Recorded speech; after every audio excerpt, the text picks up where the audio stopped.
So hello guys, welcome back to my channel. तो आज हम इस फैन फिक्शन का नेक्स्ट एपिसोड एक्सप्लेन करेंगे। एक्चुअली मैं एक बात कहना चाहती थी कि अगर आपको ये फैन फिक्शन अच्छा लगे तो लाइक कीजिए, कमेंट कीजिए और सब्सक्राइब कीजिएगा। और स्पेशली एक बात और है कि आपको अगर कुछ और ऐड करना हो स्टोरी में या कुछ और अपने हिसाब से चाहिए हो या कोई स्टोरी क्रिएट करनी हो तो आप कमेंट कर सकते हैं। तो मैं कोशिश करूँगी उस स्टोरी को वन शॉट में क्रिएट करने की। Okay, so let's start it. तो हमारा एपिसोड स्टार्ट होता है उस कॉल से। वो कॉल कट हो जाता है, तभी लानवांगची उसके क्लोज आता है, इतने क्लोज। वो अपना सर उसके नेक में घुसा देता है एकदम पूरी तरह से। लानवांगची उसके गले की स्मेल को इनहेल कर रहा था, अपनी नोज़ उसकी नेक पर रब कर रहा था एकदम ब्रूटली। लानवांगची ने व्यूशान को एकदम कस के पकड़ लिया था। उसने ऐसे पकड़ लिया था कि व्यूशान हिल भी नहीं सकता था। व्यूशान के आँखों में आंसू आ जाते हैं, एकदम टेरी आइज हो जाती है उसकी आँखें। उसकी आँखों से एक बूंद आंसू टपकने लगता है।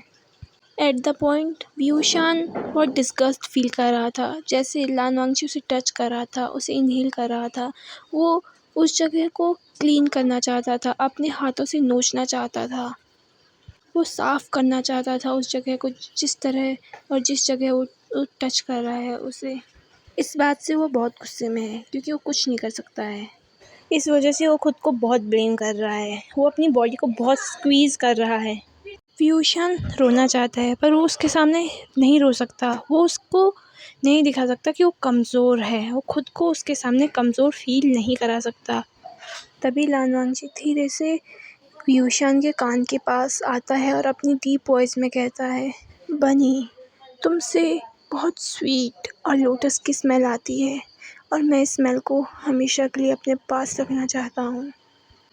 लानवांगची ने ये कहकर व्यूशान के कान को अपने मुंह के अंदर डाल दिया और उसके कान को धीरे से सक और बाइट करने लग गया। ये होते ही व्यूशान ने अपनी आंखें शर्म के मारे बंद कर ली, एकदम टाइट। व्यूशान ने ये चीज़ सपने में भी नहीं सोची थी कि फ़्लाइट लैंड होते ही उसे इन चीज़ों का सामना करना पड़ेगा। पहले ही अपने डिसीजन से बहुत पछता रहा था, बहुत रिग्रेट कर रहा था कि अभी उसे आए हुए कुछ घंटे नहीं हुए कि एक अनजान शख्स, एक अनजान व्यक्ति ने उसकी पहली किस ले ली। लिटरली पहली किस ले ली। उसकी वर्जिनिटी लूज़ करने पर तुला है वो उसे जानता तक नहीं है। यहाँ वो अपने सपनों को कैसे पूरा करेगा, कैसे कैसे वो सोच रहा था। जब लानवांगची ने देखा कि व्यूशान उस पर बिल्कुल ध्यान नहीं दे रहा है, पर फिर भी वो उसके ही ख्यालों में खोया हुआ है, इस चीज़ पर उसे बहुत गुस्सा आ गया। उसे नहीं पसंद कि कोई उसे इग्नोर करे। जहाँ लड़कियाँ उसे डेट करने के लिए, उसे एक रात स्पेंड करने के लिए, उसके साथ एक रात बिताने के लिए, उसके साथ रहने के लिए, एक नज़र देखने के लिए तक तड़पती हैं, और बिजनेसमैन उससे मीटिंग करने के लिए, उससे हैंडशेक करने के लिए, उससे बात करने के लिए, उसके अपॉइंटमेंट के लिए मर तक जाते हैं, अपनी ज़िंदगी को दांव पर तक लगा देते हैं। और यहाँ आज वो उस लड़के के इतने करीब है और वो उसे भाव तक नहीं दे रहा, उसे देख तक नहीं रहा। ये बात सीधे उसके ईगो को हर्ट कर देती है। लानवांगची व्यूशान को घूर घूर कर देख रहा था।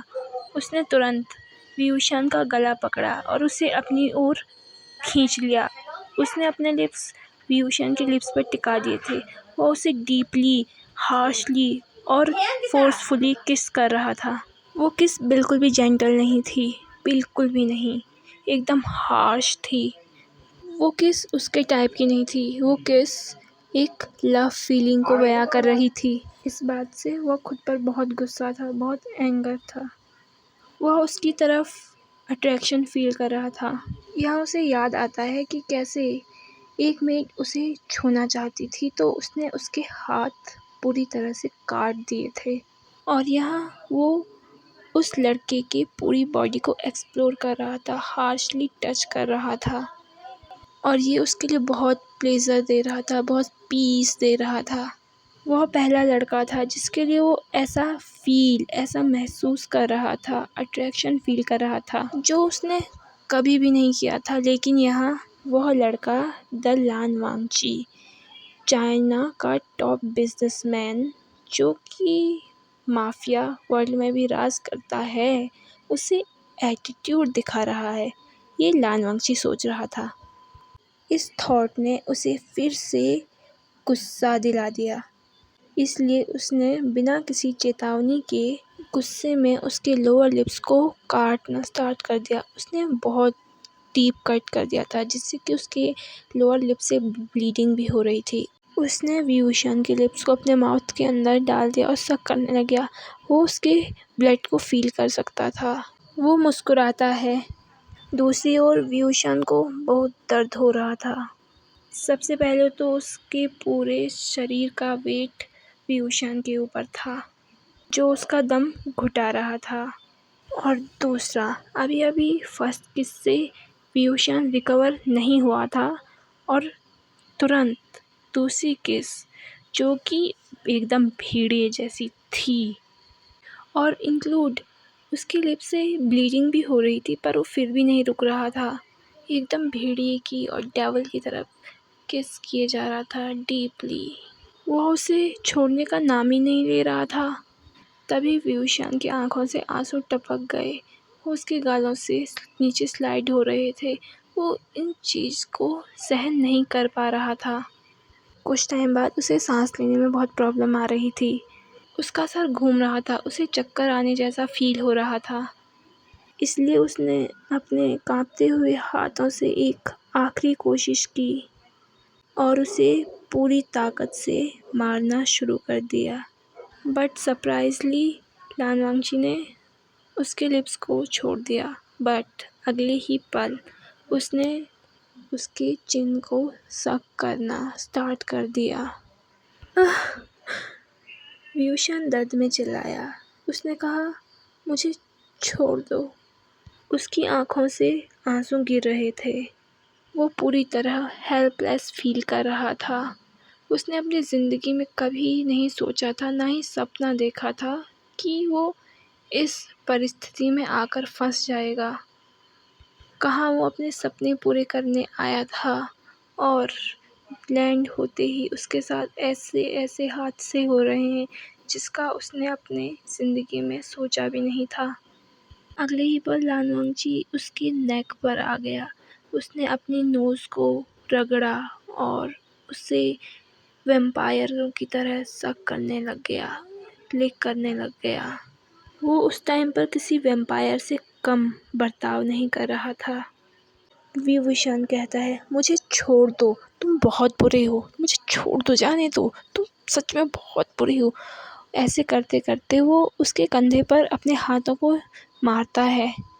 जब विभूषण देखता है कि वो उसे नहीं छोड़ रहा है, तो वो उसके कंधे पर बाइट करना स्टार्ट कर देता है, जो कि उसके चेहरे के ठीक सामने था। उसकी कोट की वजह से उसे काटना बहुत मुश्किल था। व्यूशन ने तब तक उसे काटना बंद नहीं कर दिया जब तक उसे कुछ फील ना हो। जब वह उसे अपनी पूरी ताकत से काटता है, आउच! लान वांगची ने आवाज़ की। उसने व्यूशन को छोड़ दिया था, पर ये काटना उसके लिए कुछ ज़्यादा बड़ी बात नहीं थी। ये जैसे किसी चींटी ने काट दिया हो। लान वांगची के लिए वो ऐसा था। विभूषण को देखते हुए लान वांगची ने अपने हाथों से अपने चेहरे को अपने लिप्स को पोंछ दिया। जब उसने उसे देखने के लिए अपना सर उठाया तो उसने फील किया कि उसके राइट साइड गर्दन में पेन फील किया। उसने उसे थप्पड़ मारा। जब उसने फिर से उसे देखने की कोशिश की, फिर से उसने एक स्लैप मार दिया उसके गालों पर और फिर से व्यूशन ने अपने जूतों से उसके जूतों पर मारा, जिससे कि वो अपना बैलेंस खो बैठा और वो पीछे धक्का खाकर पीछे की ओर गिरने की हालत में आ गया था, पर वो संभल गया था। लान वंगची बहुत शॉक्ड था, बहुत ज़्यादा शॉक्ड, पर ये कुछ ज़्यादा देर के लिए नहीं था। उसकी ये शॉकनेस गुस्से में चेंज हो गई। लान वंगची ने कहा, उसकी हिम्मत कैसे हुई? अपनी डीप वॉइस में खुद को कंट्रोल करने के लिए उसने अपनी आंखें कसकर बंद कर ली और अपने हाथों की मुट्ठियां बना ली। अपने हाथों को एकदम कसकर बंद कर लिया ताकि वो उसे मार ना सके। उसने तुरंत अपने दांत पीसते हुए अपनी डेंजरस, डार्क, कोल्ड आइज से उसकी ओर देखा। व्यूशियान उसकी आंखों में देखते हुए सोचता है कि कुछ टाइम पहले वो उसे ऐसे देख रहा था जैसे वो उसे निहार रहा हो, लेकिन अब मुझे लगता है कि मैं बेवकूफ़ था। लान वांगची की डीप, डार्क एवं डेंजरस आइज अभी उसे कुछ फील नहीं करा रही थी। व्यूशियान अपनी लाल, एकदम आंसू भरी आंखों से बस उसकी आंखों में एकदम उसके लिए नफरत भरी थी। व्यूशियान कहता है, मिस्टर, आपको लगता है कि मैं उस टाइप का लड़का हूँ जो हर किसी के साथ पैसों के लिए रहना चाहता हो, उसके पैसों को उड़ाना चाहता हो, उसके पैसों के लिए उसके साथ रहने के लिए तड़पता हो, जो आपके साथ वन नाइट स्पेंड करने के लिए तड़पता हो, तड़पती हो? तो सॉरी, मैं ऐसा नहीं हूँ। आप गलत हो। मैं उनकी तरह नहीं हूँ। वह उस पर चिल्लाया। अभी जस्ट 30 मिनट पहले किसी ने लान वांगची की इतनी तारीफ़ की, उसके बालों के बारे में, उसकी आँखों के बारे में, उसके स्टाइल के बारे में बहुत ज़्यादा तारीफ़ की, और वो पहला नहीं था। बहुत से लोगों ने उसकी तारीफ़ की थी, बहुत से लोग उसे एडमायर करते थे, पर अब क्या जो वो सुन रहा है? व्यूशियन सोचता है, जब आपका सबकॉन्शियस माइंड इतना डेंजरस, इतना डार्क और ऐसा हो, तो आपको दुश्मन की ज़रूरत बिल्कुल नहीं होती है। फिर से व्यूशियन चिल्लाकर बोलता है, अगर आपको लगता है कि मैं आपसे डर जाऊंगा तो प्लीज़ इसे लगना बंद कर दो, क्योंकि मैं आपसे बिल्कुल भी नहीं डरता हूँ और ना ही डरूंगा। उसे आखिरी बार देखने के बाद व्यूशियन उसे वहीं पर अकेला छोड़कर अपने लगेज को लेने चला गया, जो कुछ ही दूर पर था। तो गाइस, अभी ये स्टोरी यहीं एंड होती है। तो प्लीज़ बताइए कि ये स्टोरी आपको कैसी लगी। कमेंट ज़रूर करना, लाइक करना और सब्सक्राइब ज़रूर करना। Bye, see you. और अपना ख्याल रखना। Stay happy and healthy, keep always smiling. और कमेंट ज़रूर करना कि आपको कैसी लगी और आपको कैसी स्टोरी चाहिए। बाय।